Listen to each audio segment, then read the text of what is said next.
Well, what's going on today, folks? Thanks for coming back. We're going to. I was going to work on this guitar. I was going to put a plate mate in it today, and now I remembered I want to file these grooves back here where the string comes up out of the bridge. This first and second string, mainly, is just laying over on top of the saddle because I got the saddle so low. Owner said he wanted the action as low as I could get it without buzzing, and there you are. And I played it a little bit. Don't buzz anywhere, but it's low, and the saddle is low. And where it comes up out of the bridge, I'm going to take these little files here, if they'll fit in there, and just, make that string go down, more down pressure on the saddle than what it is now. So, first I'm going to measure for a plate mate, so I'll show you how to do that first, or the way I do it. See, right here's what I'm talking about. That first string and the second one, they're just barely off I can push them down onto the bridge. They're just laying across the top of the saddle here, basically. And I want to go down in here and file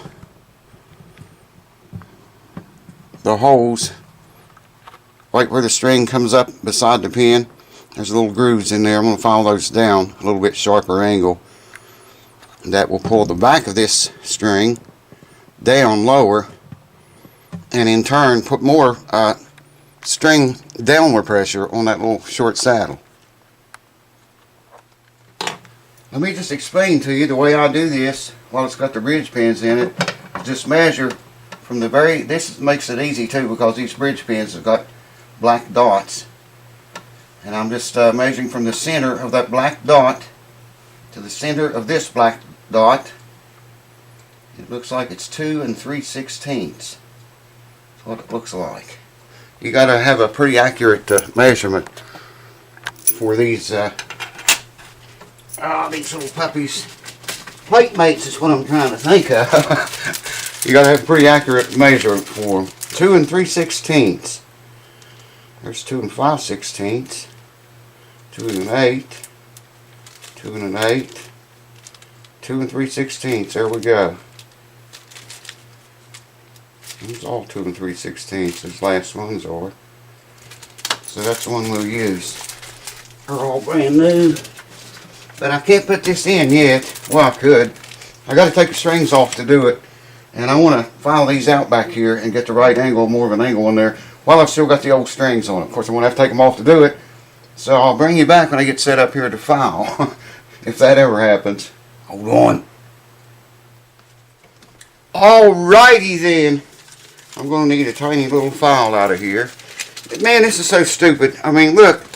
It's a nice set of files. I don't have any complaints with them. You're supposed to fold that over like that. And then roll it up.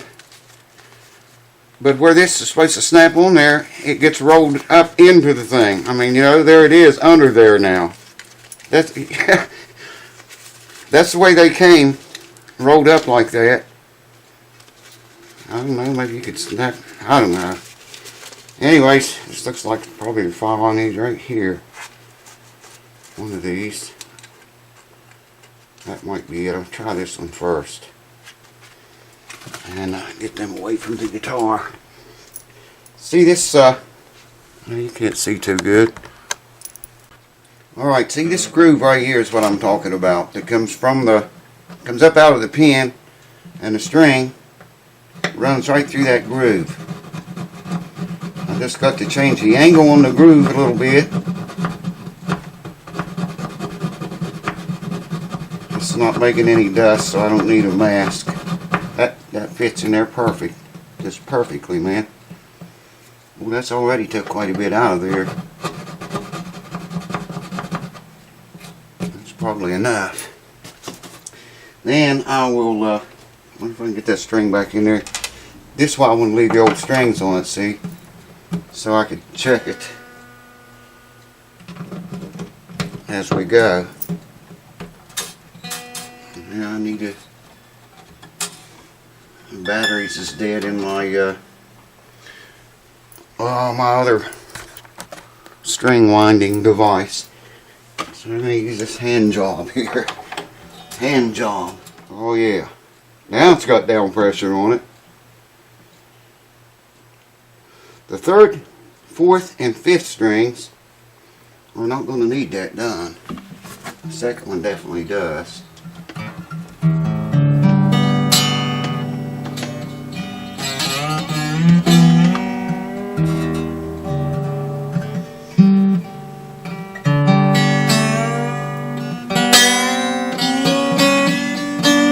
Hawaiian style. Here's a trick. A lot of people wonders why I do it. I do it because it works so well. Pull the pin right out, man. You don't need to buy these little cheap plug pullers. I've got them all over the place here. I still don't see any right now, and they never fit. Hardly ever. Hardly ever fit right. I'm just going to do just like I did, put the same angle as I put on that other one. Man, these little files dig in a hurry. It don't take very much of that. I have to hold the guitar to keep it from scooting as the file bites in. Now, I'm not touching the saddle there. Just getting a little bit of an angle right here for that string. That's already done, man. It's already done. Now if I can get the string back in there. If it's fixed, go ahead and put the plate mate in. I guess put the strings on it tonight. If it's fixed, it'll be up to tension to test it. To look at it, I mean.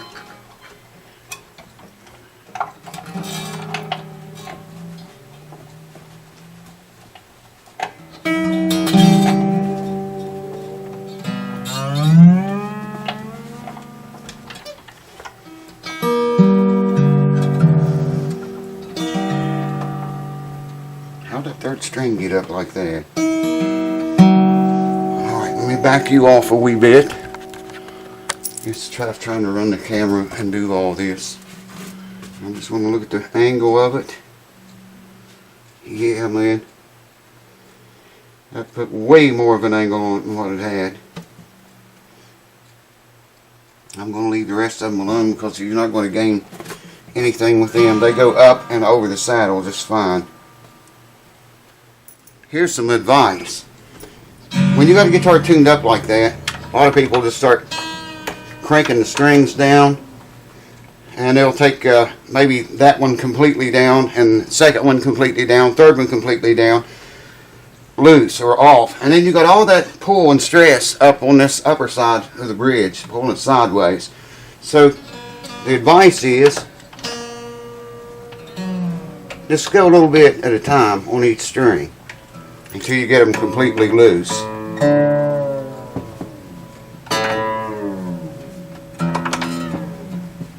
And that way you're not creating all that crooked stress back here on your bridge and the braces and the top and all that jazz. Okay? Just go a little bit at a time and then go back, go over all of them again, which is what I'm going to do here. That's the wrong way.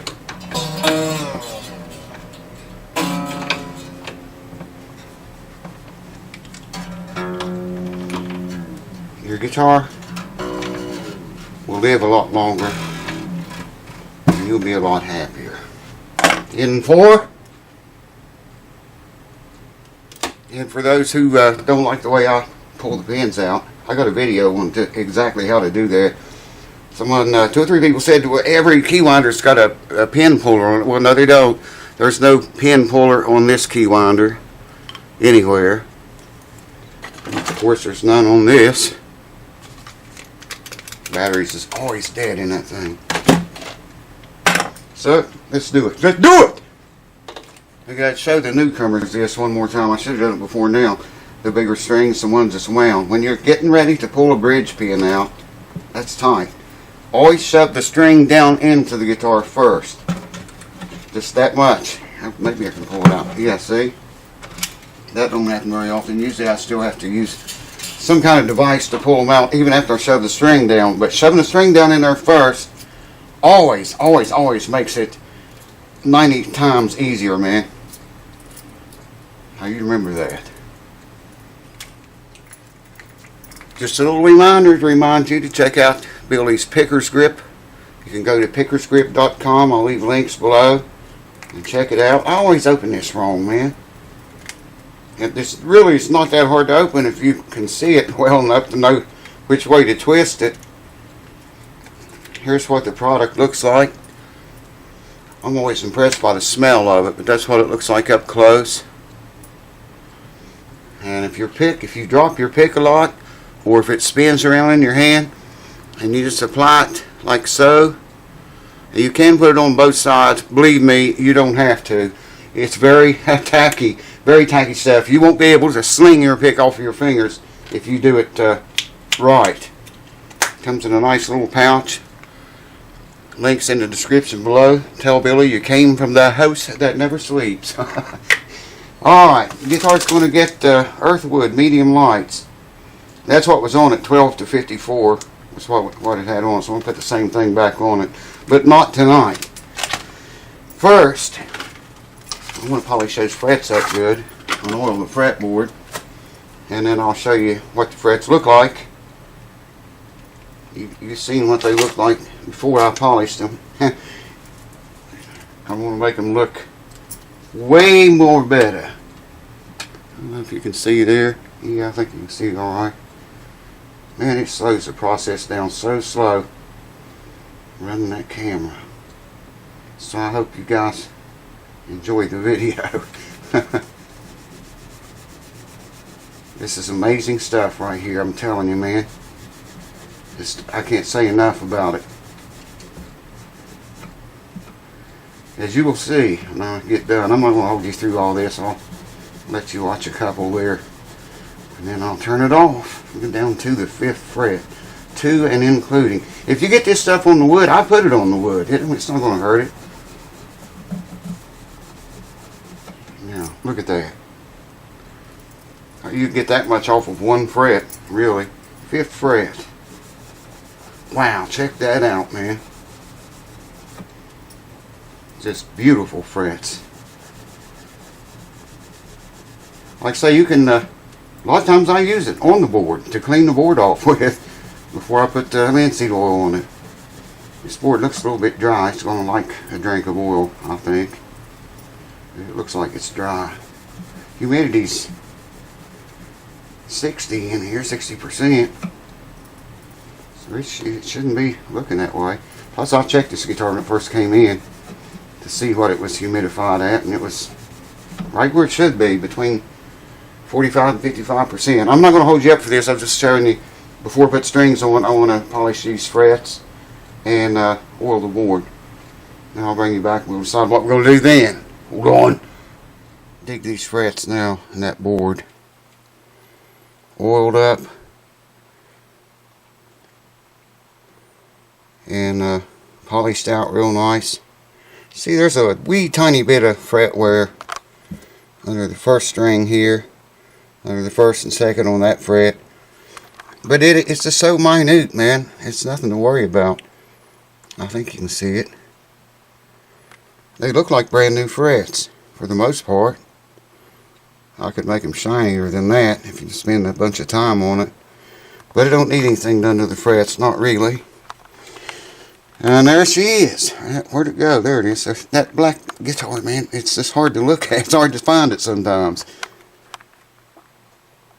I'm not going to put strings on this tonight because look at this pickguard, man. It comes all the way to right there. The strings is going to cover it up, that much of it.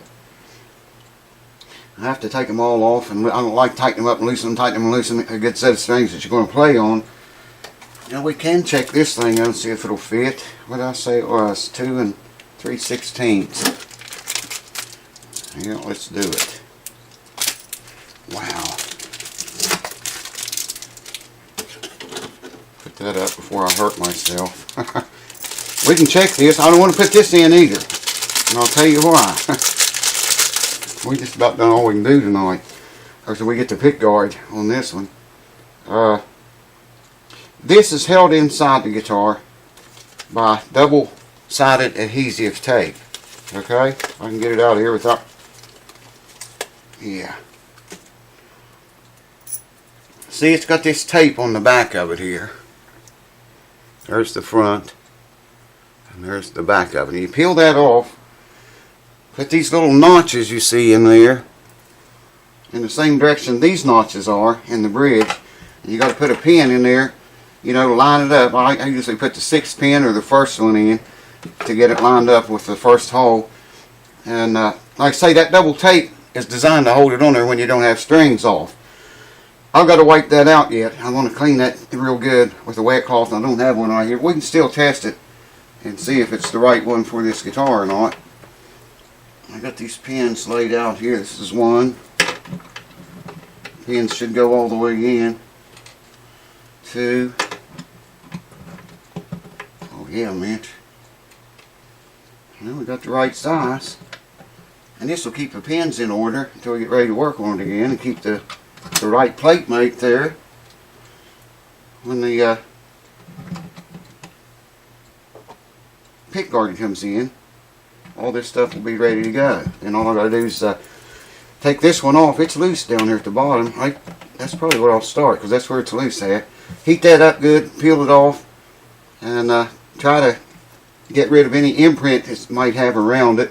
You know, where polish and dust and crap builds in around it. Probably can use the semichrome and get rid of that. And this pickguard's not lined up with the hole. I showed you in earlier videos. It's set way forward too far. I don't know why anyone would do that at Gibson.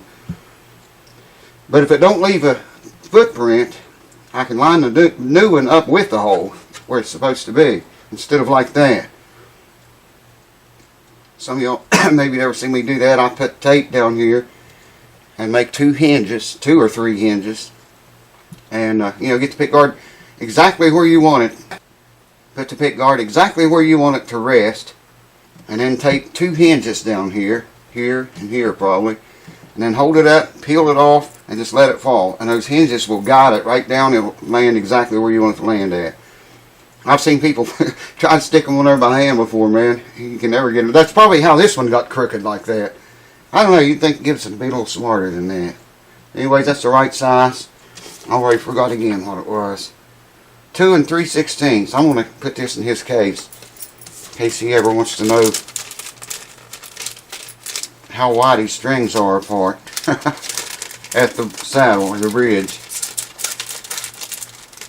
So there's you, another House That Never Sleep video. I hope you liked it, got something out of it. Somebody, a couple of people or 3, have been wanting me to make a video on polishing guitars. Before I do, you know, much more of this, I'm going to polish it completely all over. And I'll try to remember and do that and make a video, show you how I do it anyways. There's a million different ways to do it, as you know. But I'll show you the way I do it, excluding buffing, just polishing. Anyways, thank you guys for watching. I'm going to have a Martin up here probably next. It's my guitar, actually. It's got some terrible problems. I'll tell you about them on that video. Thanks for watching. I'll catch you soon. It's one of the expensive, one of my favorite guitars. It's not real expensive, but it's a Martin, and it's got some terrible things needs to be done to it. But I'm going to do them. Cheers. Thanks for watching. Randy! Stay away from me, you